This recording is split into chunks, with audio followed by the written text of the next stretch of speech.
أكبر الله أكبر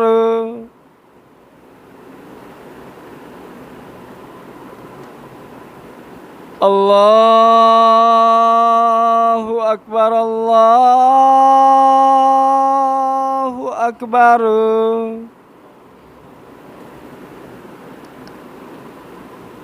أشهد أن لا إله إلا الله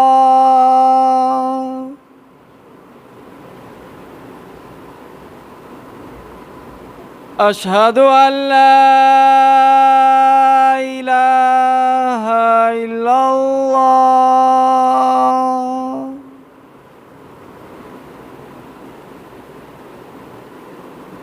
أشهد أن محمد رسول الله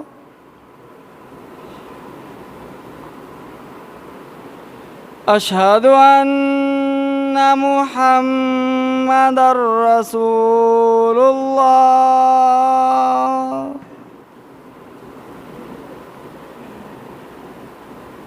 حي على الصلاة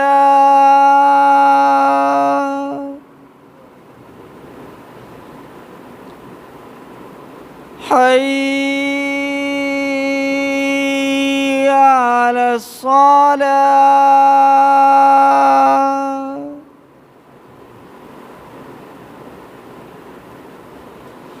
حي على الفلاح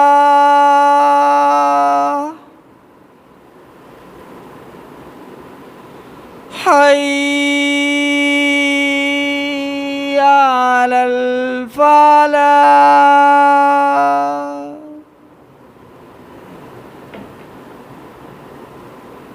الله أكبر الله أكبر لا إله إلا الله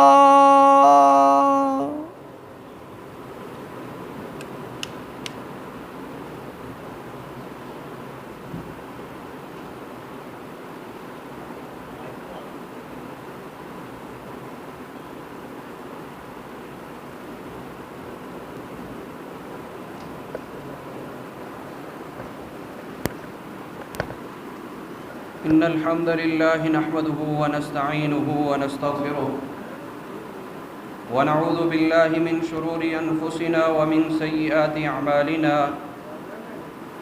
من يهده الله فلا مضل له ومن يضلله فلا هادي له ونشهد أن لا إله إلا الله وحده لا شريك له ونشهد أن محمدًا عبده ورسوله من يطع الله ورسوله فقد رشد واهتدى ومن يعص الله ورسوله فقد زل وغوى أما بعد فإن أصدق الكلام كلام الله وأحسن الهدي هدي محمد صلى الله عليه وسلم وشر الأمور محدثاتها فإن كل محدثة بدعة كل بدعة ضلالة كل ضلالة في النار أعوذ بالله السميع العليم من الشيطان الرجيم بسم الله الرحمن الرحيم وقفوهم إنهم مسؤولون اللہ رب العالمین نے کائنات کے ذرے ذرے کو محض اتفاقی طور پر بے مقصد پیدا نہیں کیا، بلکہ پوری کائنات کے ایک ایک ذرے کو اللہ سبحانہ و تعالیٰ نے کسی نہ کسی مقصد کے لیے پیدا کیا ہے۔ سورہ آل عمران کے آخری رکوع کے اندر اللہ رب العالمین نے صاحب بصیرت ذی شعور لوگوں کی صفات جمیلہ اور اوصاف حمیدہ کا ذکر کیا ہے۔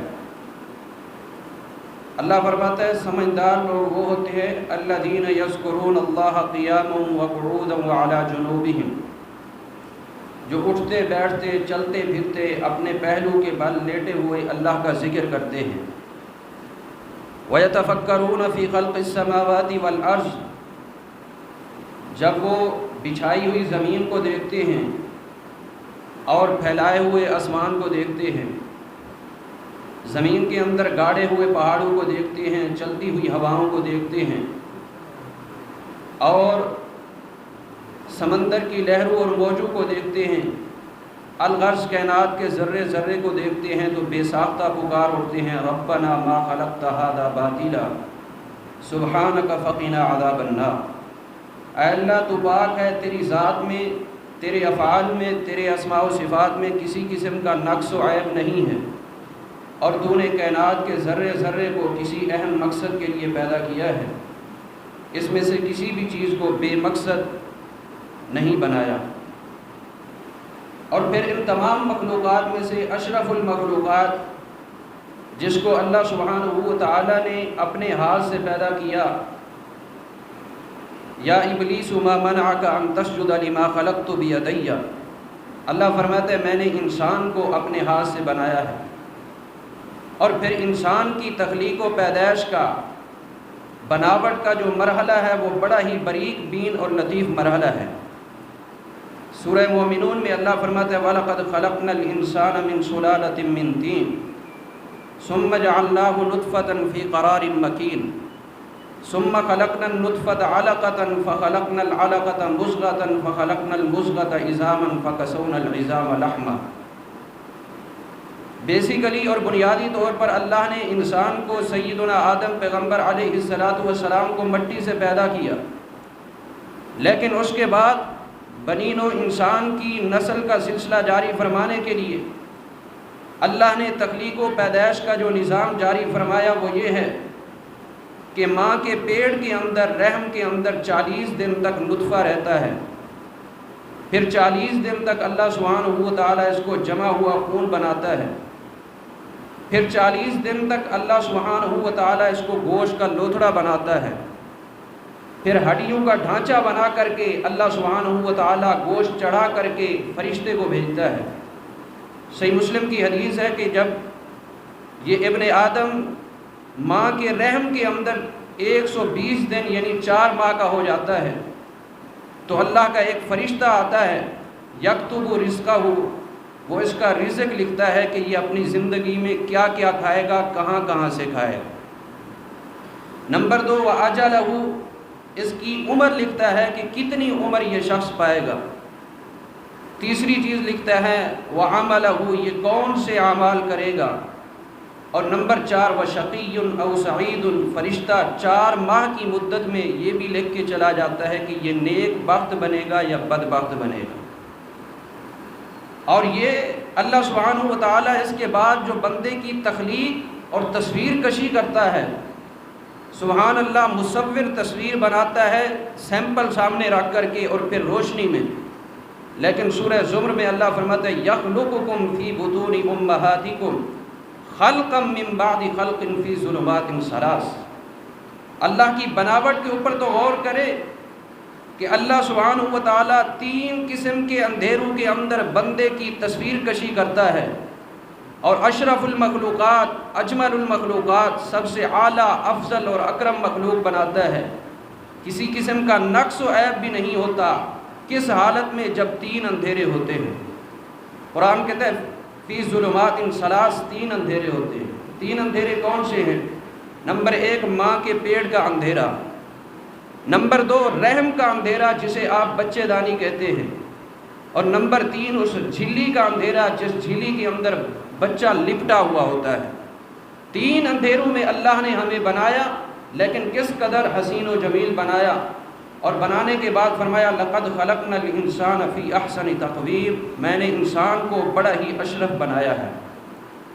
اور پھر اللہ سبحانہ و تعالیٰ نے انسان کی تخلیق کے بعد اس مخلوق سے انسان کو سجدہ کرنے کا حکم جاری فرمایا، جس کی صفت یہ ہے لا یعصون اللہ ما امرہم ویفعلون ما یؤمرون، کہ فرشتوں نے آج تک اللہ کے ایک حکم کی بھی نافرمانی نہیں کی۔ اور جس ابلیس لعین نے ابن آدم کو اور آدم علیہ السلام کو، نسل انسانیت کو سجدہ نہیں کیا، اللہ سبحانہ و تعالیٰ نے اسے رہتی دنیا تک کے لیے لعین و مردود بنا دیا۔ یہ انسان کو اللہ نے عزت و شرف بخشا ہے۔ اور سورہ بنی اسرائیل میں اللہ فرماتا ہے وَلَقَدْ كَرَّمْنَا بَنِي آدَمَ، ہم نے انسان کو بڑی ہی عزت، بڑا ہی شرف، بڑا ہی مقام عطا فرمایا ہے۔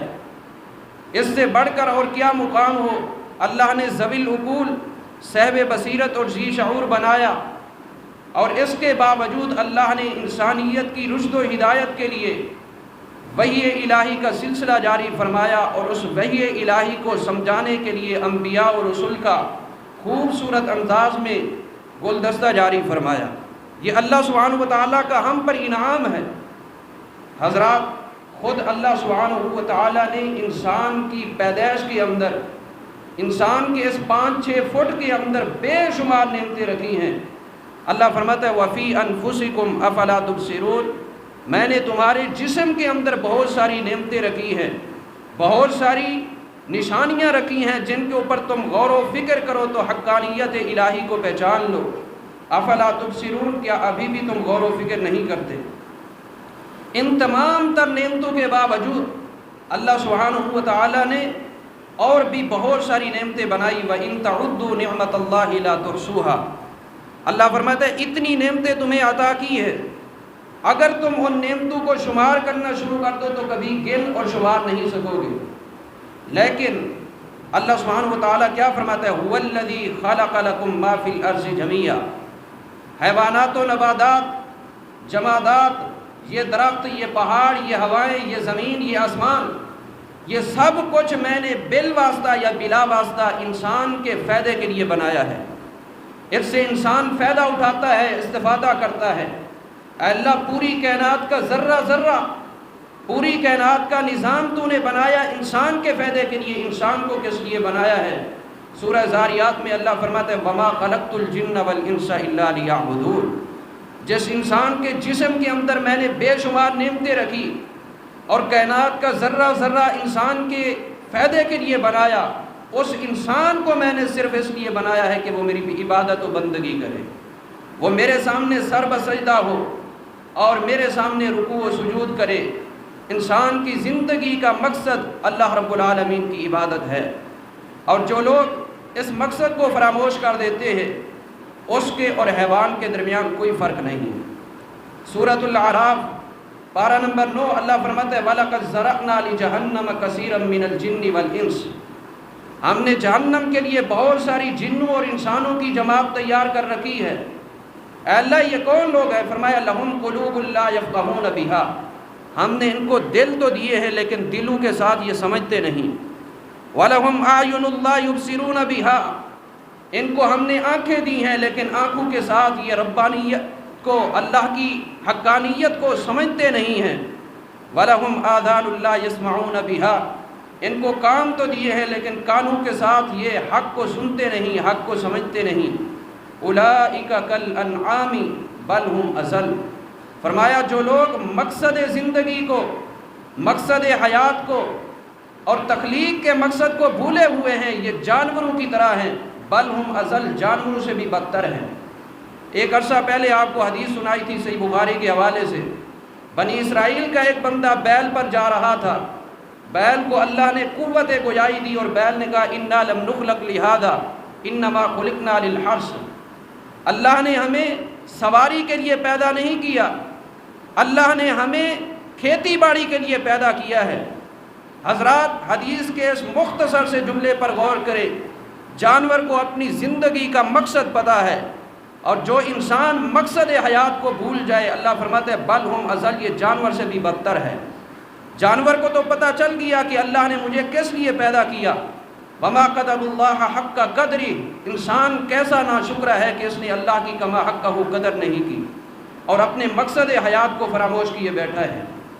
جو لوگ بندگی کو، اللہ سبحانہ وتعالیٰ کی عبادت کو فراموش کیے ہوئے ہیں اور زندگی کا مقصد، زندگی کی غرض و غایت، ہدف اور ٹارگٹ یہ بنائے ہوئے ہیں کہ بس کھائیں پئیں، خواہشات نفس کو پورا کریں، اللہ سبحانہ وتعالیٰ کی عبادت کو فراموش کیے بیٹھے ہیں، یہ تو وہ طرز عمل اور وتیرہ اپنا رہے ہیں جو منکرین کا وتیرہ ہے، جو اللہ کا انکار کرنے والے دہریہ اور کمیونسٹ قسم کے لوگوں کا وتیرہ ہے۔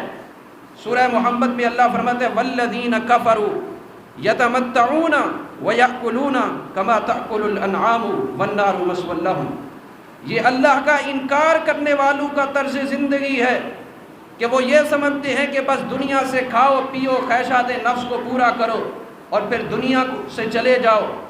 اللہ سبحانہ و تعالیٰ نے 14ویں پارے کے شروع میں فرمایا ذرہم یأکلوا ویتمتعوا ویلہہم الامل فسوف یعلمون۔ ان بدبختوں کو چھوڑ دو جو اپنی زندگی کا مقصد بس جانوروں والا بنا چکے ہیں کہ کھانا پینا خواہشات نفس کو پورا کرنا، ان کو ان کی امیدیں غافل کیے رکھیں۔ فسوف یعلمون، ایک دن آنے والا ہے کہ جب یہ حقیقت کو سمجھ جائیں گے اور پھر اس وقت سوائے پچھتاوے کے اور کچھ نہیں ہوگا۔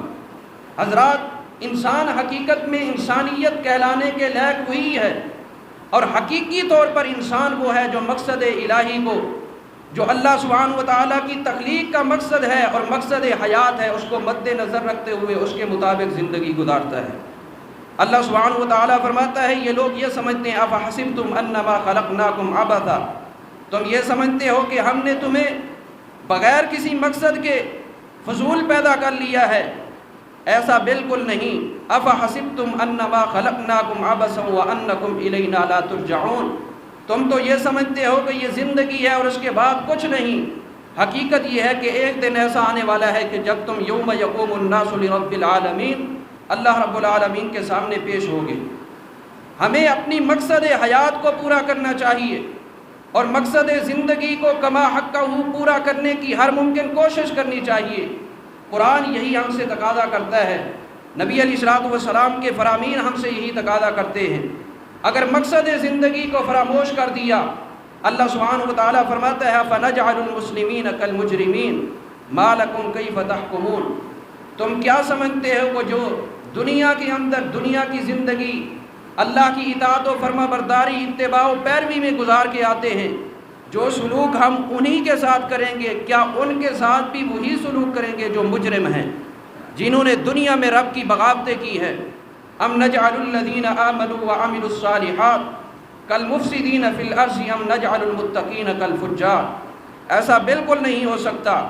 حضرت ابو بکر صدیق رضی اللہ تعالیٰ عنہ جنت میں جائیں اپنا تن من دھن دین اسلام کے لیے قربان کر کے، اور آج کوئی شخص یہ دعویٰ کرے کہ میں خواہشات نفس کی پیروی کرنے کے باوجود جنت کا مستحق بنوں گا۔ وما ربک بظلام للعبید، اللہ سبحانہ و تعالیٰ ظلم کرنے والا نہیں ہے۔ حضرت عمر رضی اللہ تعالیٰ عنہ جنت میں جائیں عدل و انصاف کے جھنڈے گاڑ کر کے، اور آج کا امتی ظلم و بربریت کی انتہا کرنے کے باوجود یہ سمجھے کہ میں جنت کا مستحق بن جاؤں گا، یہ اس کا خام خواہ کا خیال ہے۔ سیدنا عثمان رضی اللہ تعالیٰ عنہ اپنی تمام تر جائیداد و دولت اللہ کے راستے میں لوٹا کر کے جنت کے مستحق بنے، اور آج کوئی شخص یہ سمجھے کہ میں حرام ذرائع سے مال کے انبار جمع کر کے، پراپرٹیاں اور جائیدادیں حرام ذرائع سے جمع کر کے پھر بھی جنت کا مستحق بن جاؤں گا، یہ اس کا خام خواہ کا خیال ہے۔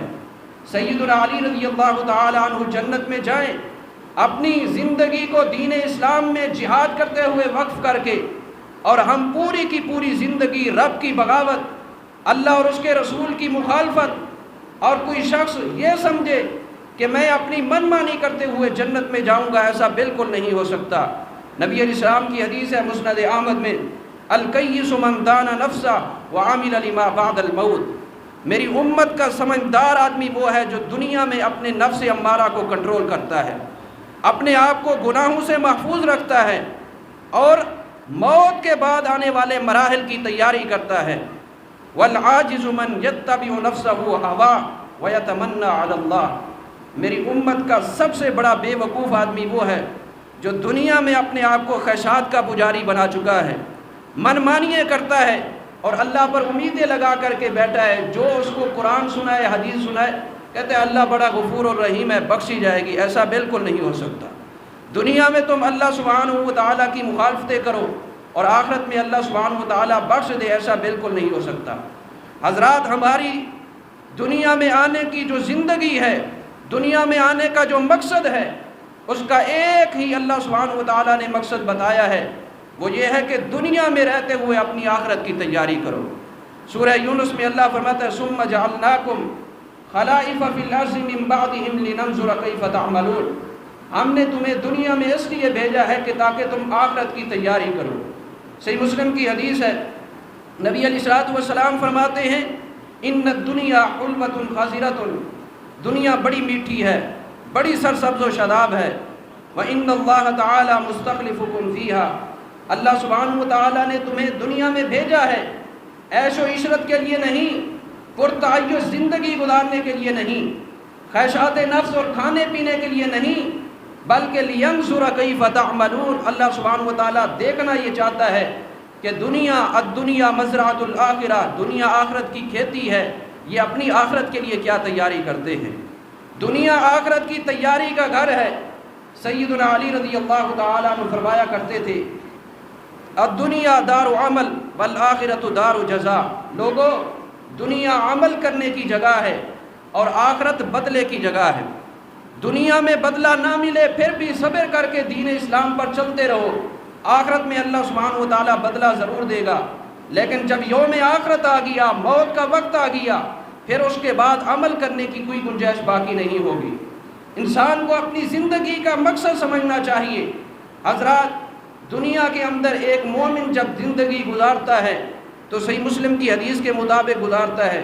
نبی علیہ السلام فرماتے ہیں الدنیا سجن المؤمن و جنت الکافر، دنیا مومن کے لیے قید خانہ ہے اور کافر کے لیے باغ ہے۔ کیا مطلب؟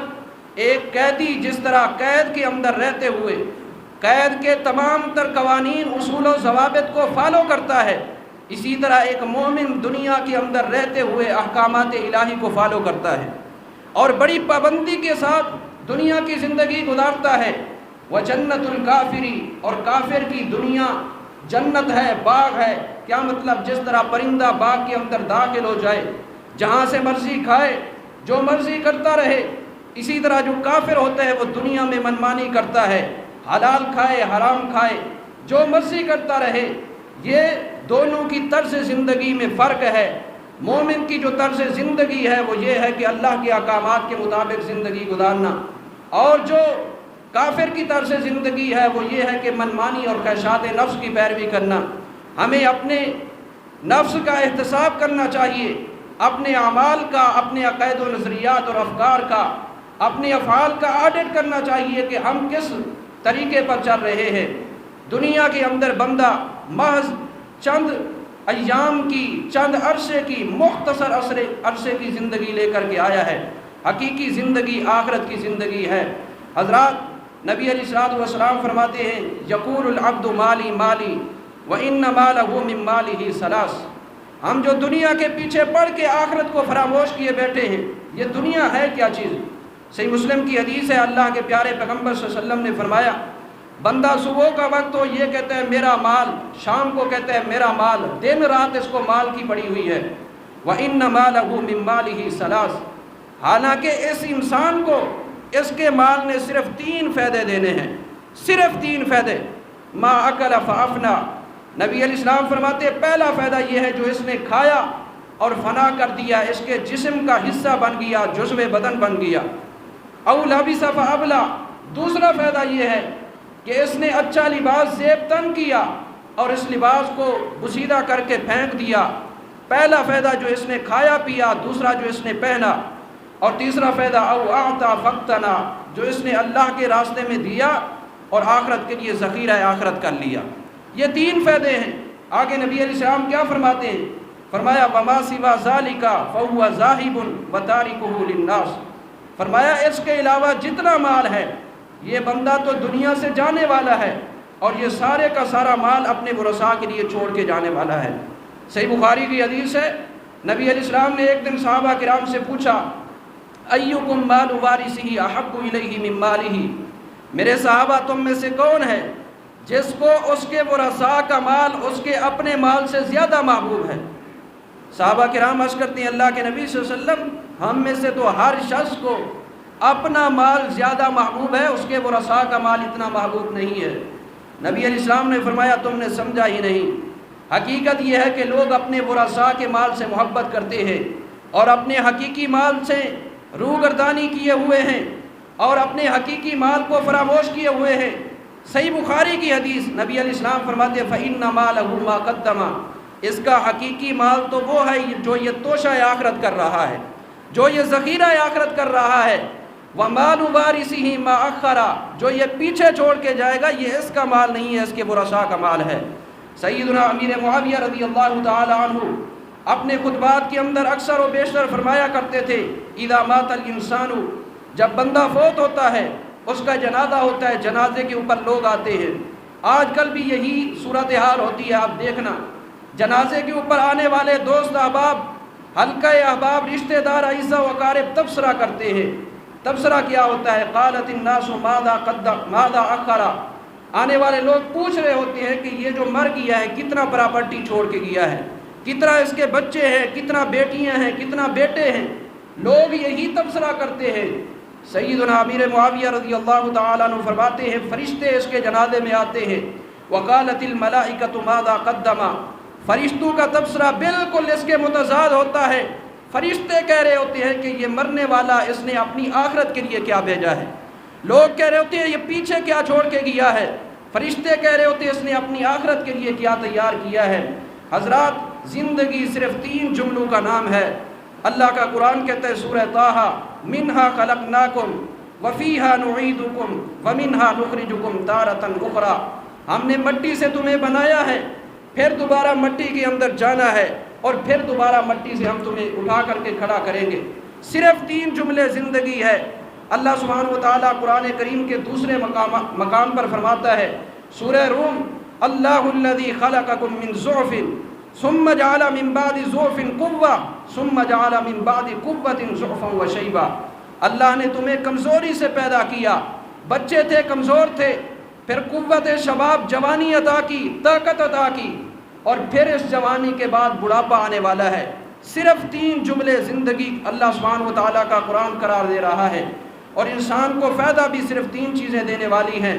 صحیح مسلم کی حدیث ہے، نبی علیہ السلام فرماتے ہیں اذا مات الانسان انقطع عنہ عمله، جب بندہ دنیا سے جاتا ہے اس کے دنیا سے تمام تر تعلقات ختم ہو جاتے ہیں، سارے معاملات منقطع ہو جاتے ہیں، الا من ثلاثۃ، اس کو صرف 3 چیزیں فائدہ دیتی ہیں۔ من صدقۃ جاریۃ، کوئی صدقہ جاریہ جاری کر کے گیا، یہ فائدہ دے گا۔ جن لوگوں نے یہ مسجد بنائی تھی بفضل اللہ، انشاءاللہ ان کو فائدہ ہو رہا ہوگا۔ دوسرا فائدہ، او علم ينتفع به، کوئی علم چھوڑ کر کے گیا جس کے ذریعے فائدہ اٹھایا جا رہا ہے، طالب علموں کو پڑھا کر کے گیا، یا اگر خود عالم نہیں تھا قرآن کے چند مصاحف، چند نسخے مسجد کے اندر رکھ کر کے گیا، چند دینی کتب لے کر کے طالب علموں کو دے کر کے گیا، جب تک طالب علم پڑھتے رہیں گے اس کو اجر و ثواب ملتا رہے گا۔ اور تیسرا فائدہ، او ولد صالح یدعو لہ، نیک اولاد جو پیچھے چھوڑ کر کے جائے گا اس کے لیے دعا کریں گے، اللہ سبحانہ و تعالیٰ اس کا بھی اس کو فائدہ دے گا۔ اس کے علاوہ دنیا سے اس کا تعلق ختم ہو چکا ہے۔ صحیح بخاری کی دوسری حدیث سنیں، نبی علیہ السلام فرماتے یتبع المیت ثلاثۃ، جب بندہ فوت ہوتا ہے اس کے جنازے اور میت کو چارپائی کے اوپر رکھ کر کے قبرستان کی طرف لے کر کے جایا جا رہا ہوتا ہے، اس کے ساتھ 3 چیزیں جا رہی ہوتی ہیں۔ نبی علیہ السلام فرماتے ہیں اس کے ساتھ 3 چیزیں جاتی ہیں، اہلہ، اس کے اہل و عیال جا رہے ہوتے ہیں دفنانے کے لیے، ومالہ، اس کا مال بھی ساتھ جا رہا ہوتا ہے، چند کپڑے جس کے اوپر ڈالے ہوئے ہیں، بساؤ کا چارپائی بھی گھر کی ہوتی ہے، اور تیسری چیز اللہ کے پیارے پیغمبر فرماتے ہیں وعملہ، اس کے نیک اعمال اس کے ساتھ جا رہے ہوتے ہیں۔ صحیح بخاری کی حدیث، نبی علیہ السلام فرماتے ہیں فیرجع اثنان، جب اس کو دفن کر دیا جاتا ہے 2 چیزیں واپس لوٹ آتی ہیں، اہل و عیال بھی واپس لوٹ آئے، مال بھی واپس لوٹ آیا، وَيَبْقَى عَمَلُهُ، قبر میں اس کے ساتھ اگر کوئی چیز رہتی ہے تو اس کے نیک اعمال رہتے ہیں۔ حضرات، زندگی صرف 3 چیزوں کا نام ہے، ہمیں زندگی سے یہی فائدہ اٹھانا چاہیے کہ آخرت کی تیاری کرنی چاہیے۔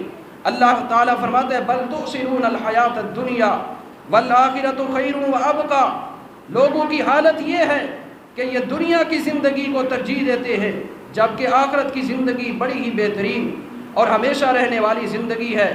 سورہ دار میں فرمایا ان ہؤلاء یحبون العاجلہ ویذرون وراءہم یوما ثقیلا، یہ لوگ دنیا کی زندگی سے محبت کر رہے ہیں اور سامنے آنے والے ایک بڑے بوجھل دن، بڑا ہی ثقیل و بھاری دن کو فراموش کیے بیٹھے ہیں۔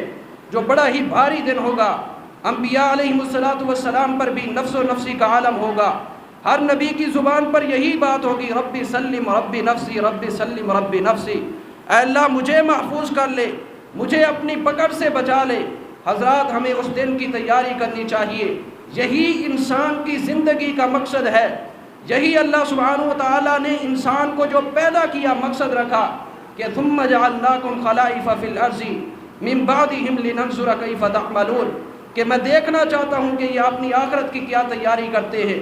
اگر ہم نے دنیا کے اندر آخرت کی تیاری کر لی تو مقصد زندگی کو پورا کر لیا، وگرنہ کامیابی کہیں نہیں مل سکتی۔ نہ مال کے اندر کامیابی ہے، مال کے اندر اگر کامیابی ہوتی تو قارون کو ملتی۔ اللہ سبحانہ و تعالیٰ فرماتا ہے ان قارون کان من قوم موسیٰ فبغى علیہم وآتیناہ من الکنوز ما ان مفاتحہ لتنوء بالعصبۃ اولي القوہ، ہم نے قارون کو اتنی دولتیں، اتنی جائیداد عطا کی تھی کہ اس کے خزانے کو جو تالے لگائے جاتے تھے ان تالوں کی چابیاں اٹھانے والی ایک پوری جماعت تھی جو چابیاں اٹھایا کرتی تھی، لیکن آخرت کی زندگی کو ترجیح نہیں دی۔ نتیجہ کیا نکلا؟ فخسفنا به وبداره الارض، ہم نے اسے زمین کے اندر زندہ دھمسا کر کے رہتی دنیا تک کے لیے ذلیل و رسوا کر دیا، اور قیامت والے دن جہنم کو اس کا ٹھکانہ بنا دیا۔ دنیا کے اندر عہدے مل جانا یہ کامیابی کی دلیل نہیں ہے اگر آخرت کی زندگی کو ترجیح نہیں ہے۔ اگر آخرت کی زندگی کی ترجیح ہے، بندہ آخرت کے لیے اعمال کر رہا ہے، پھر دنیا میں دولت ملے یہ بھی اللہ کی نعمت ہے، دنیا میں عہدے ملے یہ بھی اللہ کی نعمت ہے، لیکن آخرت کی زندگی کو فراموش کر دیا۔ دنیا کے عہدے سراسر وبال ہیں۔ فرعون سے بڑا کوئی بادشاہ نہیں گزرا، اتنا بڑا بادشاہ کہ تکبر کے اندر آ کر کے کہنے لگا انا ربکم الاعلی، میں سب سے بڑا رب ہوں۔ لیکن اللہ سبحانہ و تعالیٰ نے اس کو آخرت کی ترجیح نہ دینے کی وجہ سے اور آخرت کی تیاری نہ کرنے کی وجہ سے، دنیا میں منمانی خواہشات نفس کی پیروی کرنے کی وجہ سے جو نتیجہ دیا فَالْيَوْمَ نُنَجِّيكَ بِبَدَنِكَ لِتَكُونَ لِمَنْ خَلْفَكَ آیَةً، اللہ نے اس کے جسم کو زمین سے نکال کر کے رہتی دنیا تک کے لیے عبرت کا نشان بنا دیا۔ حضرات نہ مال کامیابی کی دلیل ہے اگر آخرت کو ترجیح نہیں دی گئی، نہ عہدہ کامیابی کی دلیل ہے اگر آخرت کو ترجیح نہیں دی گئی، اور نہ ہی بندے کا حسن و جمال اور اعلیٰ خاندان میں ہونا کامیابی کی دلیل ہے اگر آخرت کی تیاری نہیں کر رہا۔ ابو لہب جیسا حسین و جمیل کون گزرا؟ ابو لہب کا اصل نام شیبہ تھا، اس کو ابو لہب اسی لیے کہتے ہیں کہ اس کا چہرہ سورج اور چاند کی طرح لاٹے مارتا تھا، خوبصورت چہرے والا، لیکن جب اس نے آخرت کی زندگی کو فراموش کیا، آخرت کے لیے کامیابی حاصل کرنے کو فراموش کر دیا، دین اسلام کی مخالفت کی، اللہ نے فرمایا تبت یدا ابی لہب وتب۔ حضرات ہمیں آخرت کی تیاری کو ترجیح دینی چاہیے۔ آخرت کے اندر بہت سوال ہونے والے ہیں، زندگی کے ایک ایک لمحے کے بارے میں ہمیں اللہ کے سامنے حساب دینا ہے۔ سورہ صافات میں اللہ فرماتا ہے وَقِفُوهُمْ إِنَّهُمْ مَسْئُولُونَ، قیامت کا دن ہوگا، حضرت آدم پیغمبر علیہ السلام سے لے کر کے اس امت کے آخری فرد تک تمام نسل انسانیت میدان محشر کے اندر جمع ہوگی۔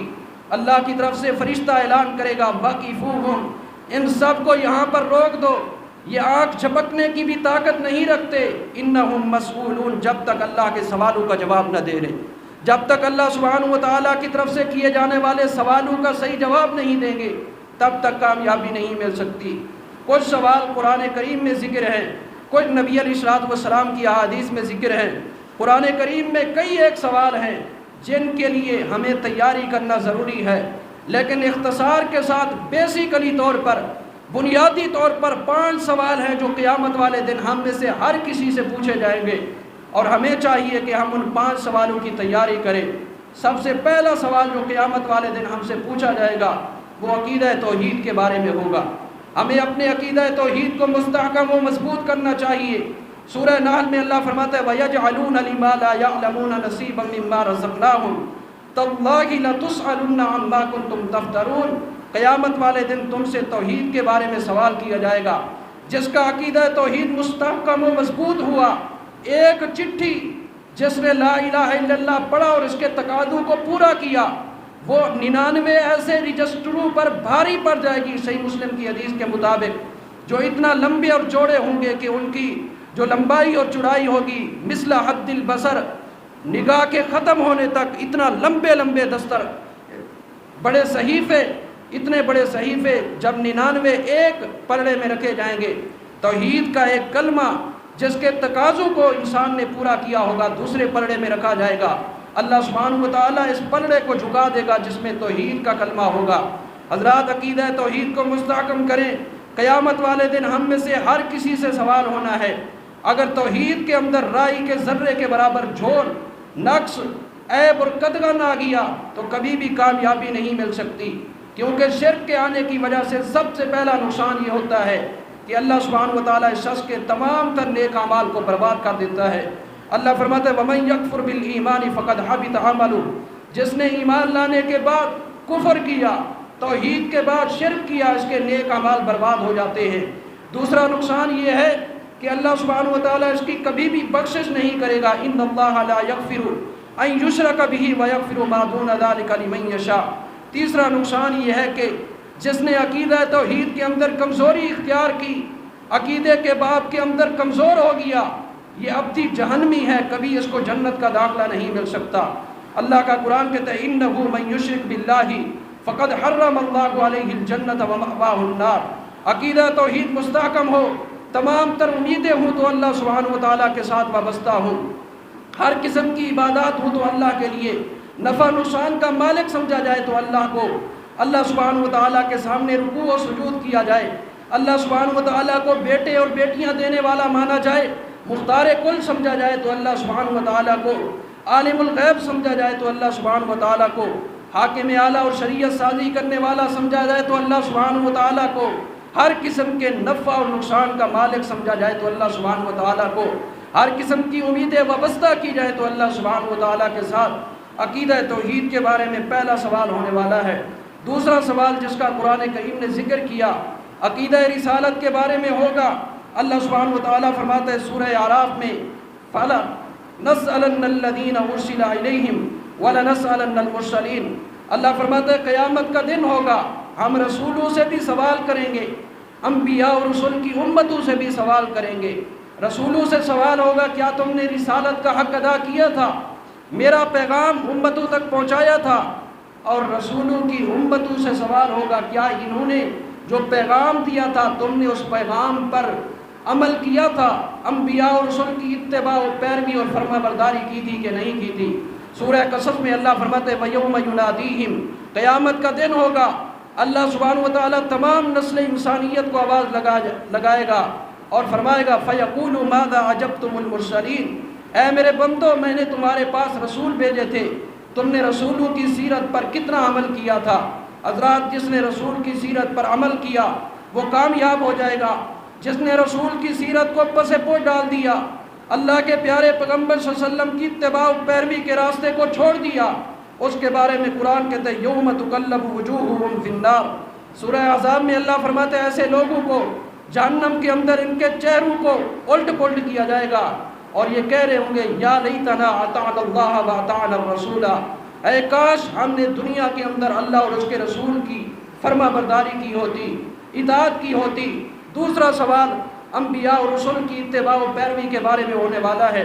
تیسرا سوال جو قیامت والے دن ہم سے ہوگا وہ ہے قرآن کریم کے ساتھ تعلق کے بارے میں۔ سورہ زخرف اللہ فرماتا ہے وَإِنَّهُ لَذِكْرٌ لَكَ وَلِقَوْمِكَ وَسَوْفَ تُسْأَلُونَ، اے میرے پیارے پیغمبر صلی اللہ علیہ وسلم یہ قرآن آپ کے لیے بھی نصیحت ہے، آپ کی ساری امت کے لیے بھی نصیحت ہے۔ آگے کیا فرمایا وَسَوْفَ تُسْأَلُونَ، قیامت والے دن تم سے پوچھا جائے گا تم نے قرآن کریم کے ساتھ کیا تعلق اختیار کیا تھا، تمہارا قرآن کریم کے ساتھ تعلق کے حوالے سے کیا انداز تھا، یہ قیامت والے دن سوال ہونے والا ہے۔ صحیح مسلم کی حدیث ہے، نبی علیہ السلام فرماتے ہیں القرآن حجۃ لک او علیک، قیامت والے دن قرآن یا بندے کے حق میں دلیل ہوگا یا بندے کے خلاف دلیل ہوگا۔ صحابہ کرام عرض کرتے ہیں اللہ کے نبی صلی اللہ علیہ وسلم بندے کے حق میں دلیل کیسے ہوگا اور بندے کے خلاف دلیل کیسے ہوگا؟ نبی علیہ السلام فرماتے ہیں بندے کے حق میں دلیل تب ہوگا جب کسی انسان نے اس پر عمل کیا ہوگا، اور جس نے قرآن کریم سے ناطہ توڑا ہوگا، قرآن کریم سے اختلاف کیا ہوگا، یہ بندے کے خلاف حجت بن جائے گا۔ اور صحیح بخاری کی حدیث ہے نبی علیہ السلام فرماتے ہیں قیامت والے دن اللہ کے سامنے بڑے مقدمے پیش ہوں گے، اور ہو سکتا ہے کہ ہر مقدمے میں اللہ سبحانہ و تعالیٰ مدعی کو، دعویٰ کرنے والے کو اپنی طرف سے راضی کر کے مقدمہ ختم کر دے، لیکن جس شخص کے خلاف قرآن مقدمہ لے کر کے کھڑا ہو گیا، جس کے خلاف قرآن مدعی بن گیا، اس کا ٹھکانہ جہنم کے علاوہ اور کچھ نہیں ہے۔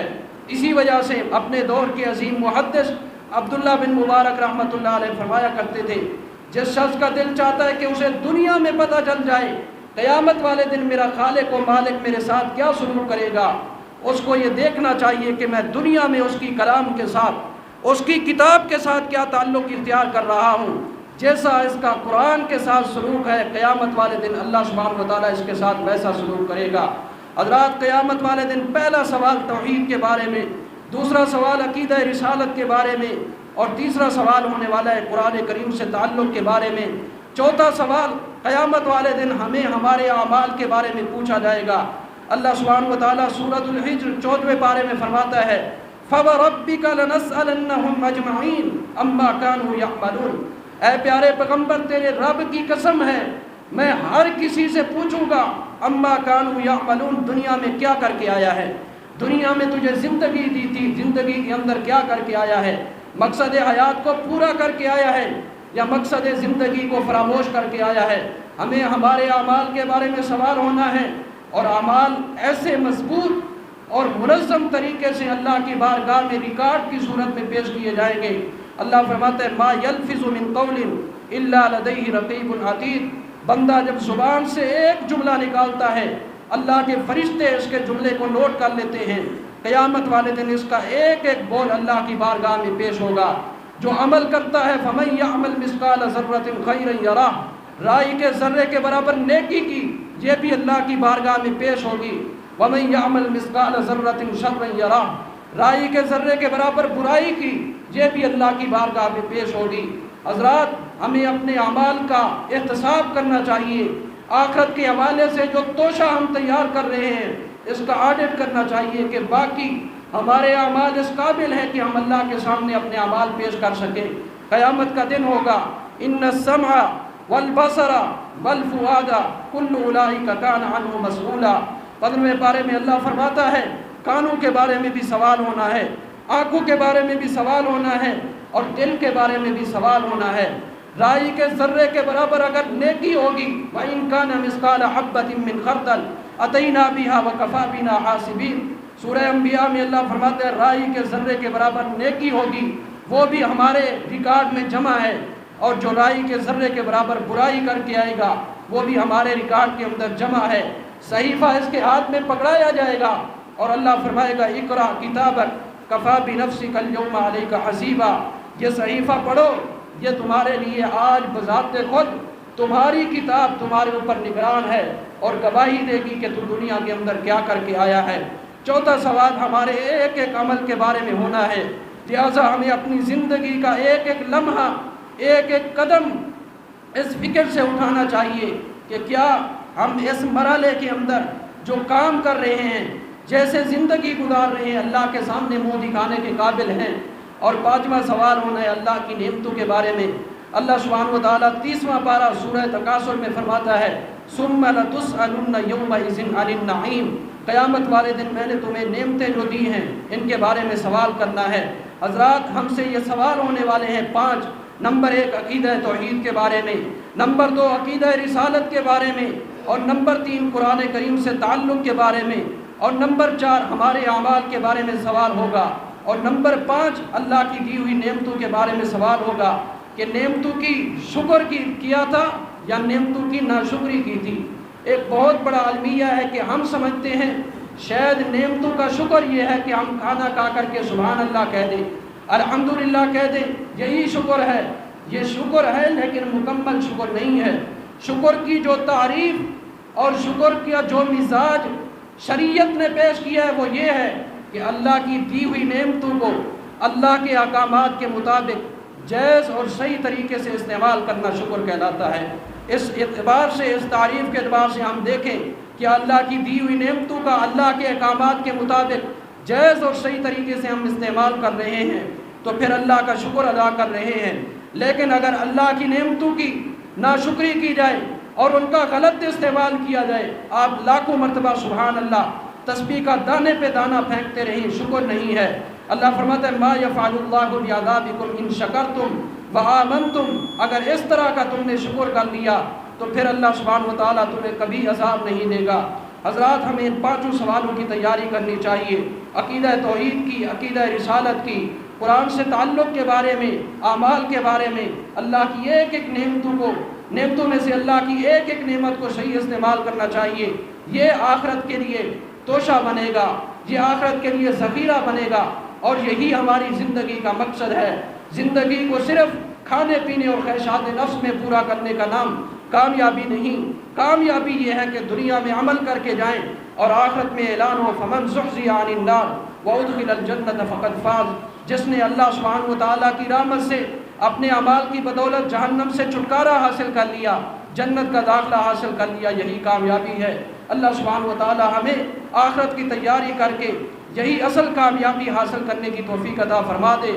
اور یہ 5 سوال کی تیاری جو میں آپ کو اس لیے بتانا چاہتا تھا، اس لیے لازم ہے کہ یہ صرف رمضان میں ضروری نہیں، ابھی رمضان تکمیل کے مراحل کی طرف ہے، جب شوال کا مہینہ آتا ہے پھر بقیہ 11 مہینے مساجد ویران ہو جاتی ہے۔ ہم سمجھتے ہیں کہ شاید رمضان میں ہم نے بہت بڑا مارکا مار لیا اور آخرت کی تیاری کر لی۔ محترم بھائیوں، سامعین کرام، یہ 5 سوالوں میں کامیابی تب ملنے والی ہے جب ہمارے 12 مہینے اللہ کی اطاعت و فرما برداری میں گزرے۔ اللہ سبحانہ وتعالی ہمیں پورے 12 مہینے اسی طرح نیکی کے کاموں میں بڑھ چڑھ کے سبقت اختیار کرنے کی توفیق عطا فرمائے۔ وآخر دعوانا الحمدللہ رب العالمین۔